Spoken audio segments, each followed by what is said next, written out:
Boy Tigasin, ang yabang-yabang mo naman.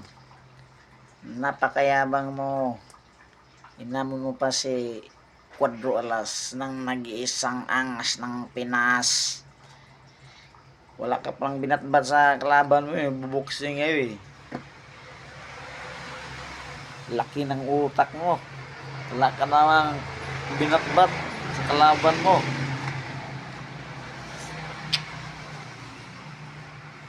Gusto mo tayo na lang maglaban?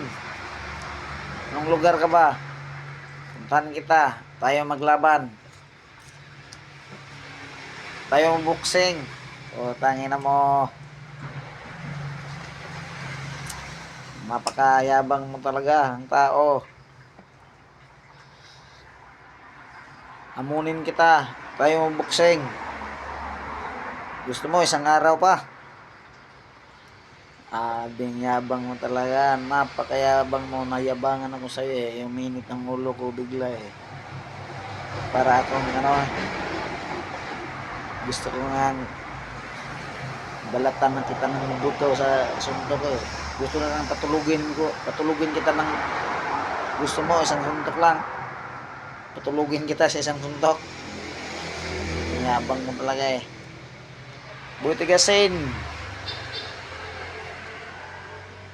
kung makikita mo ang live ko, hinahamon kita tayong maglaban.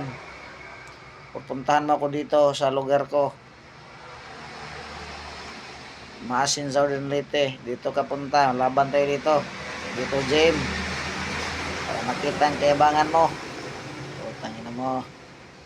O ano, Boy Tigasin, kakasaka sa hamon ko. Kapag hindi ka kumasa, ay ano ka? Wala ka palang binatbat. Oh, Boy Tigasin, ano? Sige ha. Yan lang ang ano ko, pakay sa'yo. Niyabang mo, hinamon mo pa si Cuadrolas, ang angas, nag-isang angas ang Pinas, ang idol ko eh.